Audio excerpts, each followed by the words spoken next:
నమస్తే. నిన్న India versus Pakistan match జరగడం జరిగింది. ఆ సందర్భంలో ఆ గెలిచిన ఉత్సాహంలో అందరూ సాధారణంగా సెలబ్రేట్ చేసుకుంటూ ఉంటారు. అదే క్రమంలో జూబ్లీకి సంబంధించి ఇక్కడ కొంతమంది ప్రైవేట్ ప్లేస్‌లో సెలబ్రేషన్ చేసుకున్నటువంటి ఆ సందర్భంలో పోలీసులు వచ్చి మాకు 100 నుంచి డయల్ వచ్చింది.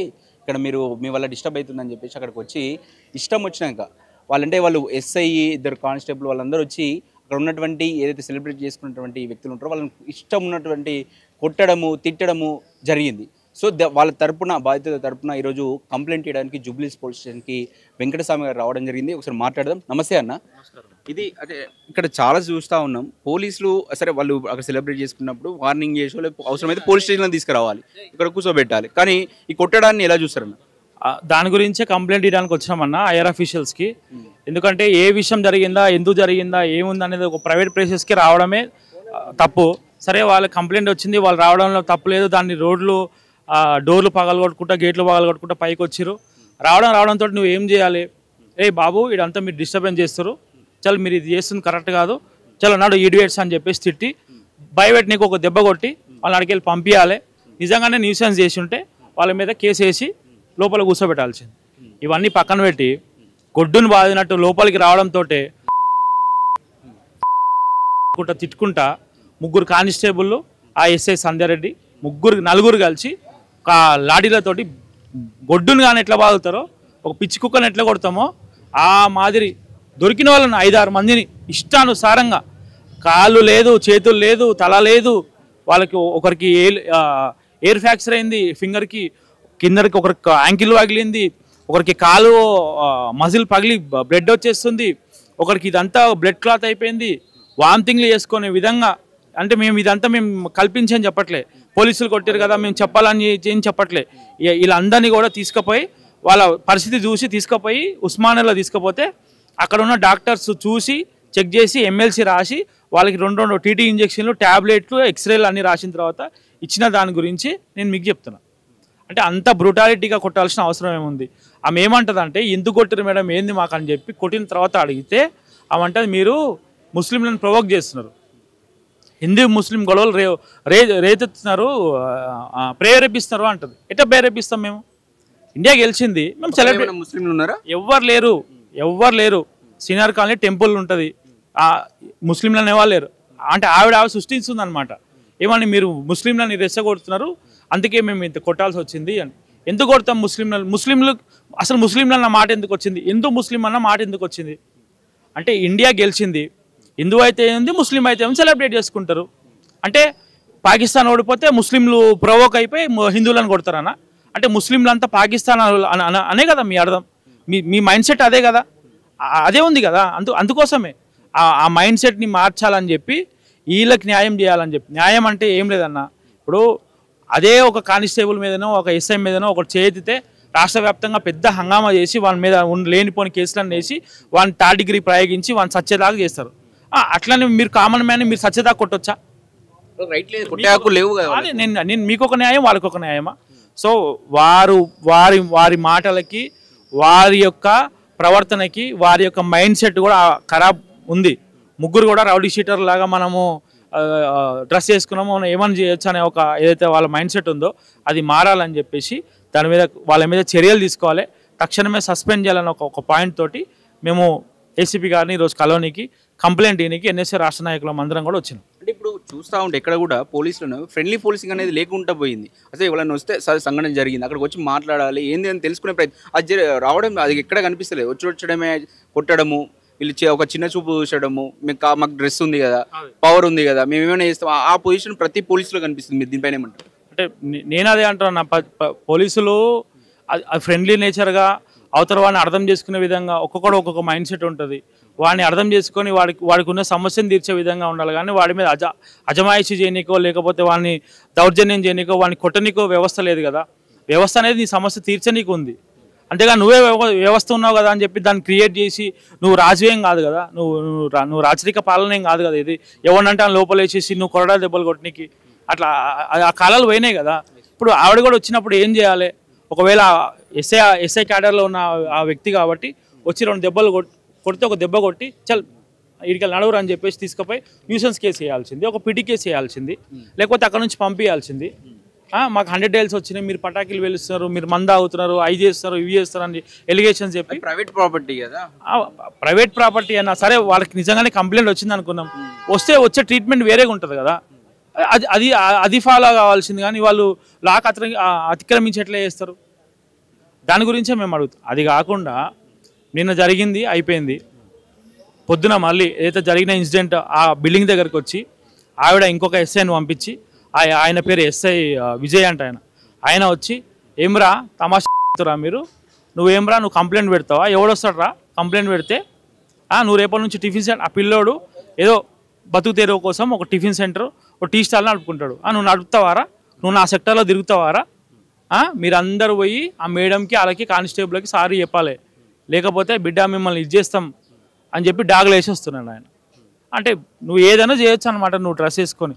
సో ఆ విషయాన్నే అన్ని విషయాలు తీసుకుపోయి ఏసీపీ గారికి ఆల్రెడీ ఫోన్లో ఇంటిమేషన్ వేయడం జరిగింది. ఏసీపీ గారు ఈరోజు ఏదో డీసీపీ గారు ఛార్జ్ తీసుకుంటారు, నేను 5:30 వరకు అలా నేను మీ దగ్గరకు ఉంటా అన్నారు.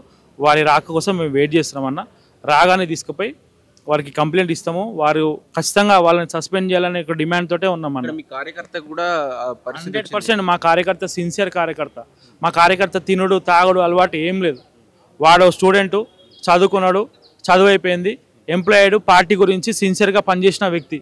వాడు చిన్నప్పటి నుంచి కూడా వాడు పార్టీకి లాయలిస్ట్ వర్కర్, వానికి ఎటువంటి బ్యాడ్ హ్యాబిట్ కూడా ఏం లేదు.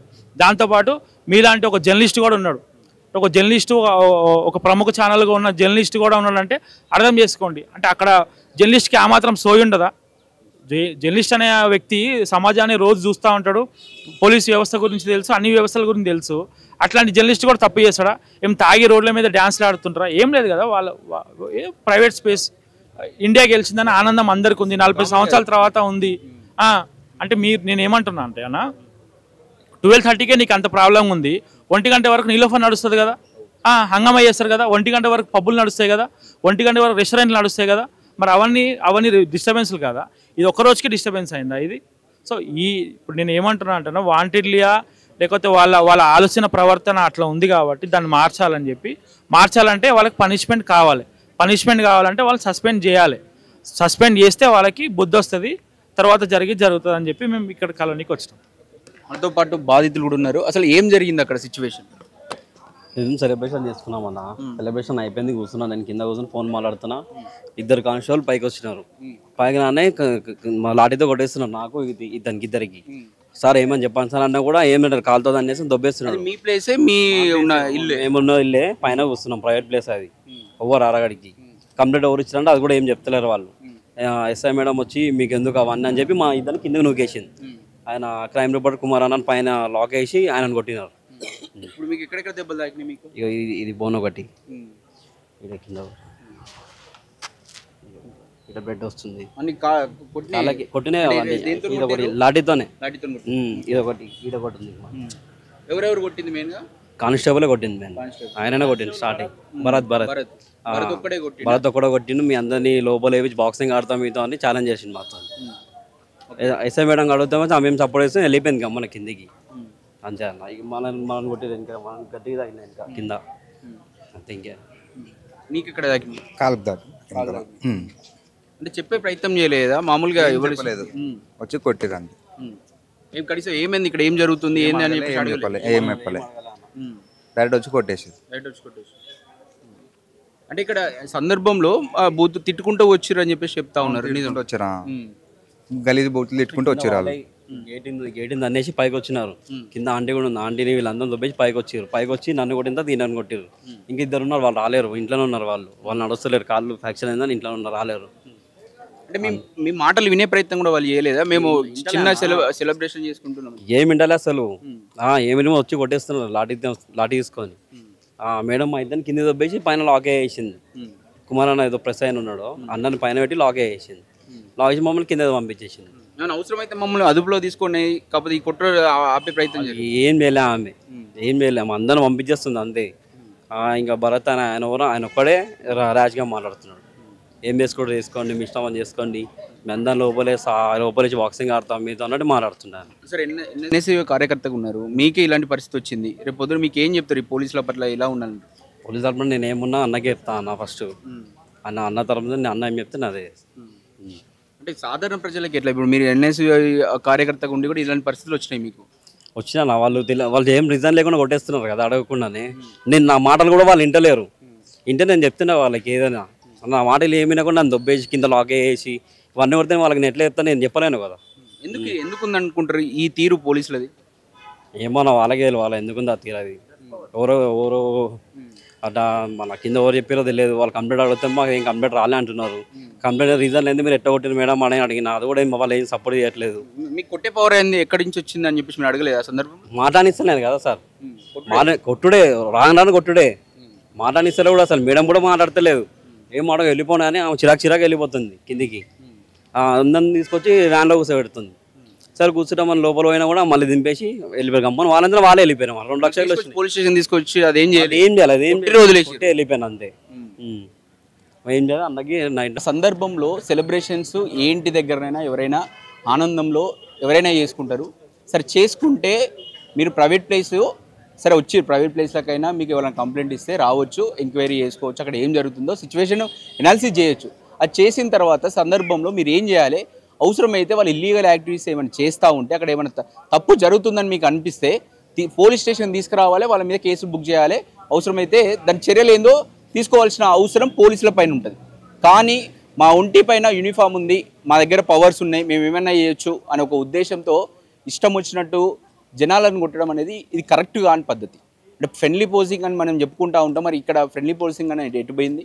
మీరు మాట్లాడాలి కదా వాళ్ళతో. అక్కడ సంఘటన సరే మీకు కంప్లైంట్ వస్తే దానిపైన ఇష్టమైన చర్యలు తీసుకోవడానికి లేదు కదా, మీరు ఇన్వెస్టిగేషన్ జరపాలి కదా, మీరు మాట్లాడాల్సిన అవసరం ఉంది కదా. వాళ్ళ బాధితులు ఇప్పుడు వాళ్ళు ఇంతమంది ఉన్న వాళ్ళని కొట్టాల్సిన అవసరం ఏముంది?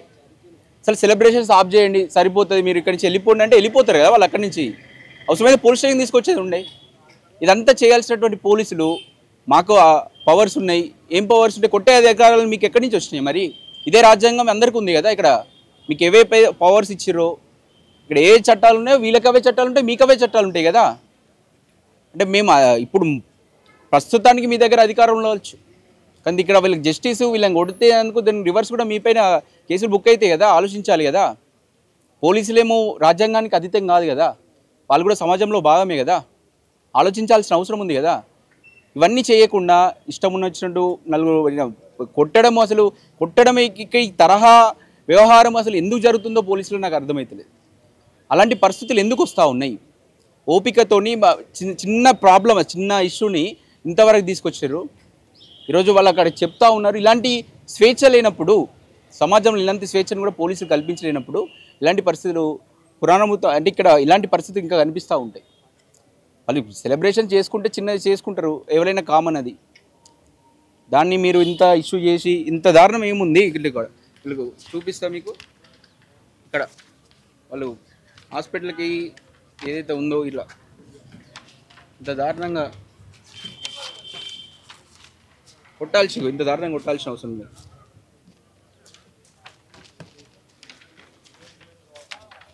పోలీసులు ఉన్నతాధికారులు దీనిపైన ఇక్కడైనా రెస్పాన్స్ కావాలి. వాళ్ళని ఇక్కడ వాళ్ళతో ఒక వచ్చినటువంటి కంప్లైంట్ కావచ్చు, లేకపోతే వచ్చినటువంటి బాధితులతో మీరు మాట్లాడండి. మీరు ఒక యూనిఫామ్ వేసుకుంటే ఒక బాధ్యత కదా, ఒక పొజిషన్లో ఉన్నప్పుడు దాన్ని డిగ్నిటీ కాపాడుకోవాల్సిన అవసరం ఉంది. మీకు వేరే వాళ్ళకి ఇంకా తేడా ఏముంటుంది? మీరు గదే పని చేశారు, వాళ్ళు కూడా గదే పని చేస్తారు కదా. వాళ్ళకి మీకు ఏం డిఫరెన్స్ ఉంటుంది? ఇంకా ఒక యూనిఫామ్ వేసుకొని సమాజంలో చట్టాలను, ల్యాండ్ ఆర్డర్ను కాపాడిన బాధ్యత మీ పైన ఉన్నప్పుడు, దానికి అగెనిస్ట్గా మీరు పనిచేసినప్పుడు 100% మీ పైన మీ ఉన్నతాధికారులకు వెంటనే వాళ్ళు దీనిపైన ఎంక్వైరీ జరపాల్సిన అవసరం ఉంది. ఎంక్వైరీ జరిపి వీళ్ళపైన చర్యలు తీసి అవసరమైతే సస్పెన్షన్ కూడా వేయాలి. ఎందుకంటే ఒకరిని చూసి ఇంకోటి తయారు కాకుండా ఉండాలంటే ఇలాంటి వీళ్ళపైన చట్టపరమైనటువంటి చర్యలు తీసుకుంటేనే మళ్ళీ ఇలాంటి సంఘటన జరగకుండా ఉండే అవకాశం ఉంటుంది. కెమెరామెన్ పాష్తో అక్షిత్, హైదరాబాద్.